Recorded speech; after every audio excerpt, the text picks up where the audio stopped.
जय श्री राम। किष्किंधा कांड का 16वां सर्ग। वाली का तारा को डांट कर लौटाना और सुग्रीव से जूझना तथा श्री राम के बाणों से घायल होकर पृथ्वी पर गिरना। तारापति चंद्रमा के समान मुख वाली तारा को ऐसी बातें करती देख वाली ने उसे फटकारा और इस प्रकार कहा, वरानने, इस गरजते हुए भाई की जो विशेषता मेरा शत्रु है, यह उत्तेजनापूर्ण चेष्टा मैं किस कारण से सहन करूंगा।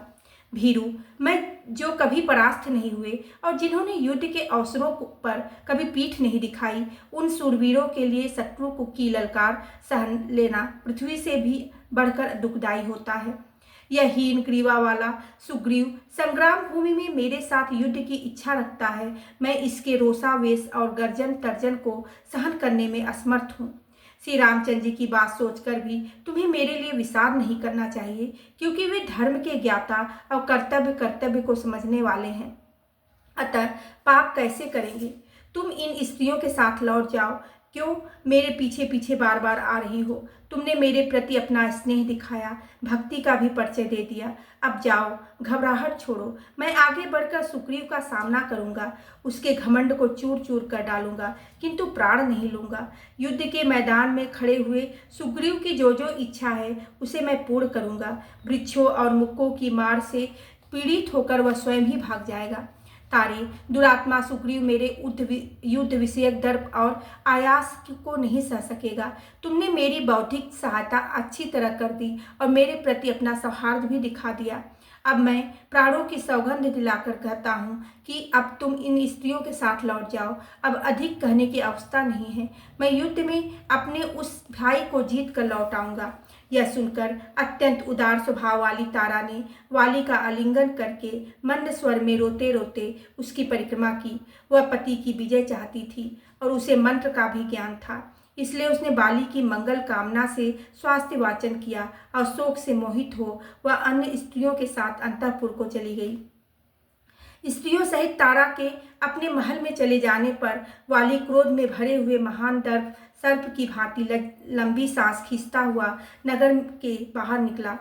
महान रोष से युक्त और अत्यंत वेगशाली वाली लंबी सांस छोड़कर शत्रु को देखने की इच्छा से चारों ओर अपनी दृष्टि दौड़ाने लगा। इतने में ही श्रीमान वाली ने सुवर्ण के समान पिंगल वर्ण वाले सुग्रीव को देखा, जो लंगोट बांध कर युद्ध के लिए डट कर खड़े थे और प्रज्वलित अग्नि के समान प्रकाशित हो रहे थे। सुग्रीव को खड़ा देख महाबाहु बाली अत्यंत कुपित हो उठा। उसने अपना लंगोट भी दृढ़ता के साथ बांध लिया। लंगोट को मजबूती के साथ कसकर पराक्रम वाली प्रहार का अवसर देखता हुआ मुक्का तान कर सुग्रीव की ओर चला। सुग्रीव भी सुवर्ण मालाधारी वाली के उद्देश्य से बधा हुआ मुक्का ताने बड़े आवेश के साथ उसकी ओर बढ़ा। युद्ध कला के पंडित महावेगशाली सुग्रीव को अपनी ओर आते देख वाली की आंखें क्रोध से लाल हो गई और वह इस प्रकार बोला, सुग्रीव, देख ले, यह बड़ा भारी मुक्का खूब कसकर बांधा हुआ है। इससे सारी अंगुलियां सुनियंत्रित रूप से परस्पर सटी हुई है। मेरे द्वारा वेग पूर्वक चलाया हुआ यह मुक्का तेरे प्राण लेकर ही जाएगा। बाली के ऐसा कहने पर सुग्रीव क्रोधपूर्वक उससे बोला, यह मुक्का भी तेरे प्राण लेने के लिए तेरे मस्तक पर गिरे। इतने में ही वाली ने वेश पूर्वक आक्रमण करके सुग्रीव पर मुक्के का प्रहार किया। उस चोट से घायल हुए कुपित हुए सुग्रीव झरनों से युक्त पर्वत की भांति मुंह से रक्त वमन करने लगे। तत्पश्चात सुग्रीव ने भी निःशंक होकर बलपूर्वक एक साल वृक्ष को उखाड़ लिया और उसे वाली के शरीर पर दे मारा, मानो इंद्र ने किसी विशाल पर्वत पर वज्र का प्रहार किया हो। उस वृक्ष को चोट से वाली के शरीर में घाव हो गया।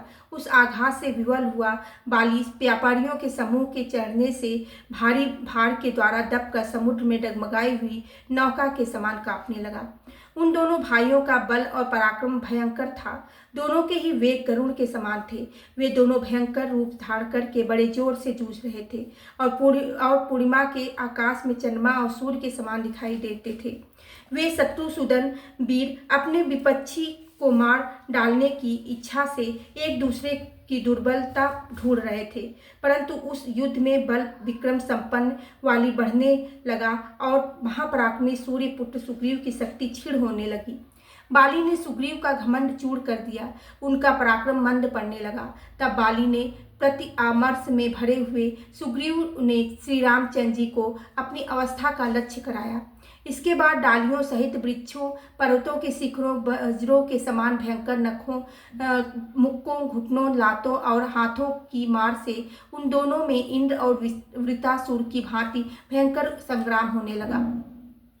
वे दोनों बाणचारी बानर लहलुहान होकर लड़ रहे थे और दो बादलों की तरह अत्यंत भयंकर गर्जना करते हुए एक दूसरे को डांट रहे थे। श्री रघुनाथ जी ने देखा बानर राज सुग्रीव कमजोर पड़ रहे हैं और बारंबार इधर उधर दृष्टि दौड़ा रहे हैं। बानर राज को पीड़ित देख महातेजस्वी श्री राम ने बाली के वध की इच्छा से अपने बाण पर दृष्टिपात किया। उन्होंने अपने धनुष पर विस्तर सर्प के समान भयंकर बाण रखा और उसे जोर से खींचा, मानो यमराज ने कालचक्र उठा लिया हो।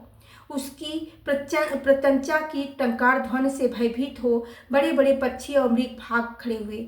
वे प्रलय काल के समय मोहित हुए जीवों के समान किस कर्तव्य विमूढ़ हो गए। श्री रघुनाथ जी ने वज्र की भांति गड़गड़ाहट और प्रज्वलित अग्नि की भांति प्रकाश पैदा करने वाला वह महान बाण छोड़ दिया। तब उसके द्वारा बाली के वक्षस्थल पर चोट पहुंचाई। उस बाण से वेगपूर्वक आहत हो महातेजस्वी पराक्रमी वानर राज बाली तत्काल पृथ्वी पर गिर पड़े। आश्विन की पूर्णिमा के दिन इंद्र ध्वजोत्सव के अंत में ऊपर फेंका गया इंद्र ध्वज जैसे पृथ्वी पर गिर पड़ता है, उसी प्रकार वाली ग्रीष्म ऋतु के अंत में श्रीहीन, अचेत और आंसुओं के कंठ को धराशाही हो गए और धीरे धीरे आर्तनाद करने लगे। श्री राम वह उत्तम बाण युगांतकाल के समान भयंकर तथा सोने चांदी से विभूषित था। पूर्व काल में महादेव जी ने जैसे अपने मुख से मुखमंडल के अंतर्गत ललाटवर्ती नेत्र से शत्रुभूत कामदेव का नाश करने के लिए धूम युक्त अग्नि की सृष्टि की थी, उसी प्रकार पुरुषोत्तम श्री राम ने सुग्रीव शत्रु बाली का मर्दन करने के लिए उस प्रज्वलित बाण को छोड़ा था। इंद्र कुमार बाली के शरीर से पानी के समान रक्त की धारा बहने लगी। वह उससे नहा गया और अचेत हो वायु के उखाड़े हुए पुष्पित अशोक वृक्ष एवं आकाश से नीचे गिरे हुए इंद्र ध्वज के समान सम्रांगण में पृथ्वी पर गिर पड़ा।